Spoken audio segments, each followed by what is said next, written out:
Fracturamiento hidráulico. Inicio de la fractura. El fracturamiento hidráulico implica la aplicación de una fuerza contra la roca que constituye el yacimiento, lograda por el bombeo de un fluido a presión a través del pozo hacia la profundidad en que se requiere lograr la fractura. Esta operación se lleva a cabo con el fin de sobrepasar la resistencia a la tensión de la roca, así como el esfuerzo horizontal mínimo, creándose una fractura por tensión en la formación. El comienzo de un trabajo de fractura consiste en lograr dicha ruptura de la misma. En un pozo completado a hoyo abierto, la presión de ruptura puede ser solo ligeramente mayor que la presión necesaria para extender y hacer crecer la fractura.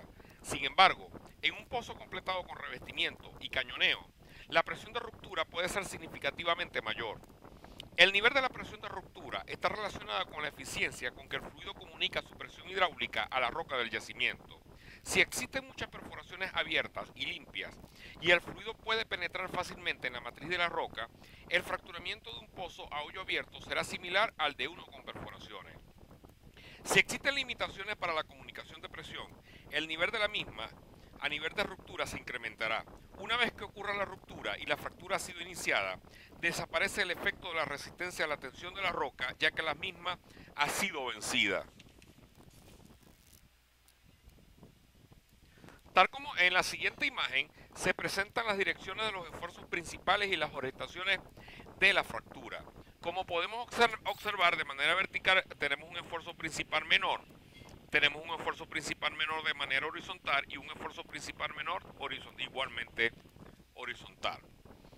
En el caso de pozos completados, valga la redundancia, con cañoneo, la densidad y orientación de las mismas afectan la presión de ruptura de la formación. De hecho, la existencia de la tubería de revestimiento y el arreglo del cañoneo tienen una influencia pequeña en la orientación de la fractura creada. Sin embargo, la presión de fractura se reduce en la medida que se incrementa el número de cañoneos. Asimismo, la orientación del conjunto de cañoneos afecta el valor de la presión de fractura. De hecho, trabajos de laboratorio han demostrado que la presión de iniciación de fractura puede minimizarse a través de la orientación de las perforaciones en forma helicoidal. En cuanto a la propagación de la fractura, si después de alcanzada la presión de ruptura de la formación se sigue inyectando fluido a la fractura, la concentración de esfuerzos alrededor del pozo desaparece y la misma se extenderá en un plano perpendicular al esfuerzo mínimo, siguiendo el camino de la menor oposición o resistencia a la propagación de la misma.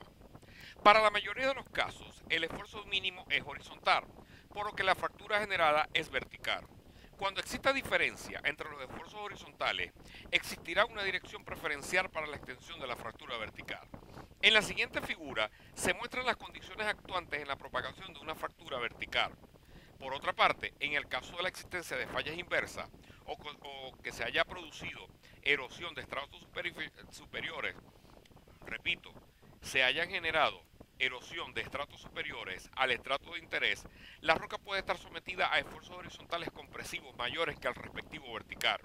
Ahora bien, si el esfuerzo efectivo mínimo es vertical, la fractura se extenderá en el plano horizontal.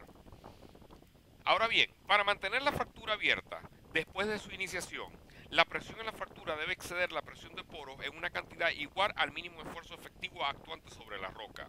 A esta presión generalmente se le denomina presión de cierre de fractura. El gradiente de fractura es el resultado de dividir la presión de cierre de la fractura entre la profundidad a la que se registra la misma. Por consiguiente, a medida que la fractura se extiende, la presión de propagación de la fractura se incrementa como resultado de la fricción del fluido requerida para hacer recorrer al fluido de fractura una distancia creciente hacia la punta de la fractura.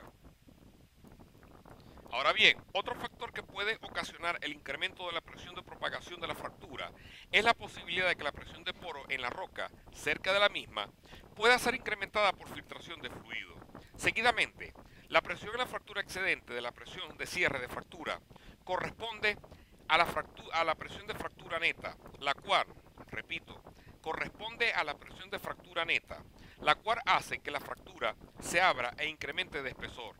Durante el trabajo de fractura, esta presión se usa como un indicador de la extensión de la misma. En la imagen hacia la izquierda, la que se señala en este preciso momento, se presenta el crecimiento vertical de la fractura, limitada en la parte superior e inferior por estratos de mayores esfuerzos.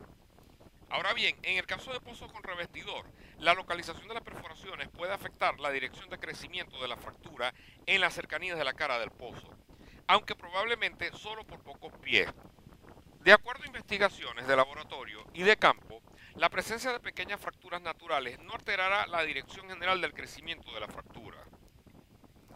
Ahora bien, también se ha reportado la aparición de múltiples pequeñas fracturas en la cercanía de la cara del pozo, en conjunto con la fractura primaria. Luego, estas pequeñas fracturas desaparecen y una única fractura se extiende con un crecimiento radial. Si no se consigue con cambios significativos en las propiedades de la roca o en los efectos actuantes, lo que difícilmente sucede en la realidad a medida que la fractura crece verticalmente. Por consiguiente, si la fractura crece verticalmente y alcanza estratos con esfuerzos mayores, esto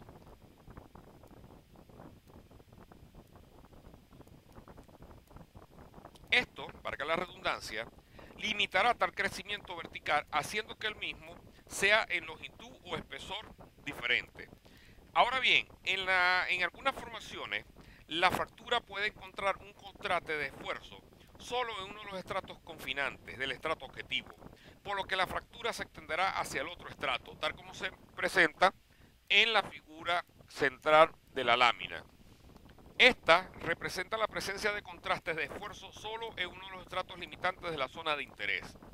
Seguidamente, en la figura más hacia la derecha, desafortunadamente se presentan algunos casos en que, ya sea en el estrato superior o inferior al estrato objetivo, el esfuerzo es menor, lo que traerá como consecuencia una extensión de la fractura fuera del estrato de interés. En estos casos será difícil realizar trabajos de fracturamiento para estimulación de gran éxito comercial, o no ser que pequeñas fracturas con agente sostén sean suficientes. Realmente se ha demostrado que el esfuerzo mínimo in situ es el factor dominante en la extensión de la fractura.